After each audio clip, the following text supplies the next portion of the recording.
Olá, pessoal, tudo bem? Tudo jóia, e vocês? Como é que passaram a semaninha aí de folga? Tudo bom, né? Eu já tava sentindo saudade da escola, viu? Por menor que seja esse contato, né, entre a gente, pra mim fez falta, gente, né? Aquele horarinho de encontro da gente semanal ali, nossa, impressionante, né? Como a escola é importante na vida da gente. E o dia, dá pra gente encaixar tudo no dia, né? Dividir o nosso dia e saber que a escola ela tem assim um papel importante nesse dia, no nosso dia a dia aí. Então, vamos voltar a falar um pouco aqui da nossa volta às aulas, né? Espero que vocês voltem com bastante vontade aí agora que nós temos semestre inteiro até finalzinho de novembro lá, né? Se Deus quiser, ninguém vai ficar de recuperação. E eu quero lembrar um pouco daquilo que a gente viu lá no finalzinho ali do bimestre passado. A gente estava falando de música e nós falamos o quê? Do Antônio Vivaldi, que é um músico lá do período barroco, né? O barroco é lá 1600 mais ou menos, né? O movimento da Contra-Reforma da Igreja Católica. Isso depois, mais para frente, eu vou abordar melhor com vocês. Então era uma música assim, feita para orquestra, uma música super assim trabalhada, né? E a gente vê como o Antônio Vivaldi ele conseguiu passar assim sensações, emoções, ideias para a gente através assim de cada célula musical. E depois também nós estudamos o Michalowicz Constantinas, que também foi um importante músico ali do século XIX, que associou a música com cores e formas. Então isso era uma novidade ali também, porque nós vamos ver que lá na frente, né, na pintura abstrata, o Kandinsky vai fazer isso, que era um artista russo.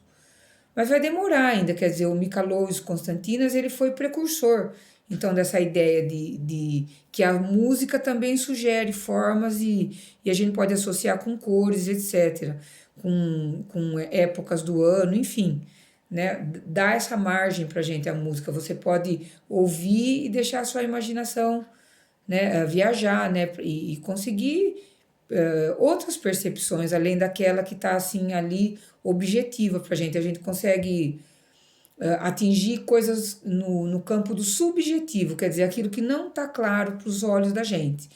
Então, se por um lado nós temos essa música clássica aí, que é uma música instrumental, né, totalmente elaborada, nós também temos do outro lado músicos que constroem seus próprios instrumentos, né, a música experimental.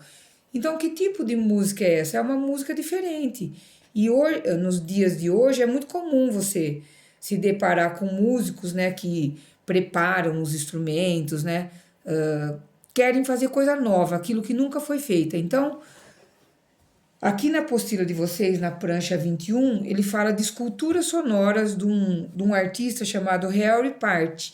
Então, esse artista, ele trabalha muito dentro desse campo aí, e até tem aí na apostila de vocês umas imagens, né, de esculturas que ele faz. Então, eu trouxe aqui para vocês alguns instrumentos não convencionais. O que é não convencional? É aquilo que está o oposto do convencional. Por exemplo, eu tenho um violão que é convencional e eu tenho outros, né, o não convencional. Então, aqueles que nós vemos se apresentar em orquestras e tal, em grupos, são os convencionais. Agora, eu tenho muito grupo que trabalha com os não convencionais. Aqui no Brasil, por exemplo, nós temos vários. Nós temos o grupo Acti. Aqui na apostila de vocês fala de um outro músico que constrói instrumentos, que é o Fernando Sardo. Eu até tinha um CD dele, mas eu fui procurar, eu não encontrei. Eu acho que eu emprestei para alguém, não encontrei, mas eu encontrei um outro CD meu do Mauaca, que é um outro grupo que trabalha com sons da floresta, músicas indígenas, música experimental, muito interessante. Aqui eu trouxe para vocês verem, ó, esses instrumentos, por exemplo, esse instrumento aqui é uma matraca. Então, ó, é interessante o barulhinho dele, ó, né? Porque antigamente, em procissões, assim, eles usavam muito uma tabuinha com uma argola solta, então eles iam batendo, chama matraca. esse tipo de instrumento, que é um instrumento feito em casa. Pois aqui eu tenho, ó, um reco-reco feito de bambu.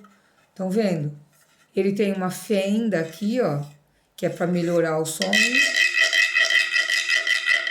É um instrumento não convencional também. Aqui eu tenho um outro, ó, que é tipo de um agogô, feito com uma semente. Acho que é semente de sapucaia, isso aqui ainda quando ela tá pequena. Então, ó.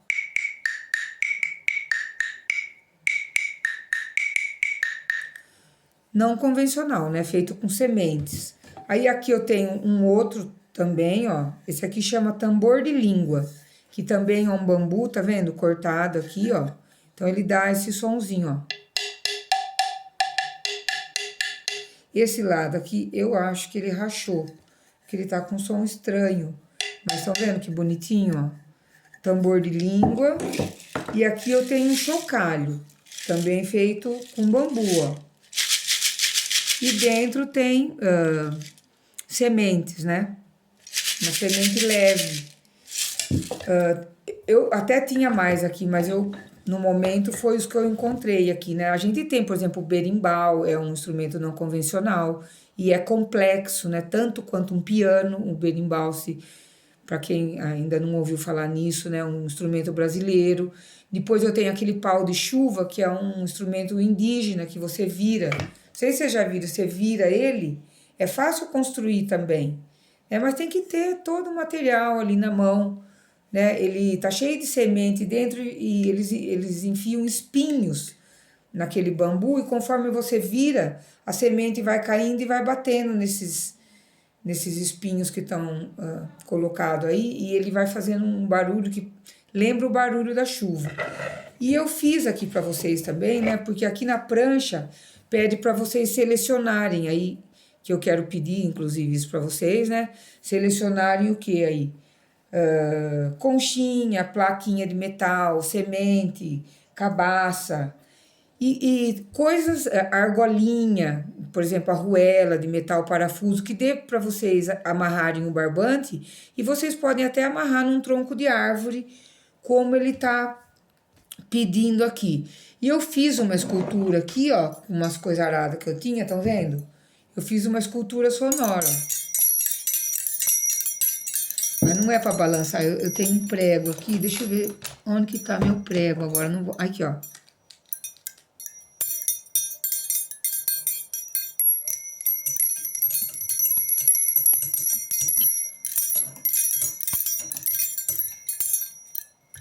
Não, peraí, tem que organizar, né? Aqui já juntou. Ah, não, esse aqui é o compasso. Então, ó.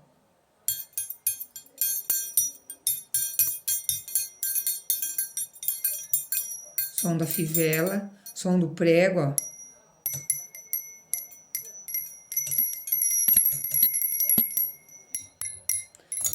Então, por exemplo, se eu pendurar lá fora, a hora que o vento bate, vai produzir um som. É como aqueles mensageiros dos ventos, sabe? Aquele tipo de pendurado assim que você põe no lugar, aí quando o vento bate faz aquele barulhinho, geralmente é feito com uma pedra fininha, com algum material. Então a proposta da apostila é a gente construir, né, uma escultura sonora e é o que nós vamos fazer na nossa live lá de sexta-feira. E eu vou deixar uma pesquisa para vocês, eu quero que vocês pesquisem o Fernando Sardo, tá? Tem o nome dele aí na prancha, então vocês vão olhar e depois vocês vão contar lá na nossa live como que são os instrumentos que ele faz, tá? E também vocês podem pesquisar, né? Porque o Fernando Sardo é brasileiro e eu quero que vocês pesquisem o Harry Part também, alguma coisa sobre esse artista que a prancha de vocês traz, tá bom? Então já vou parando por aqui, desejo uma ótima semana para vocês, tá, meus queridos? Um beijo grande, tchau, tchau, até na nossa live.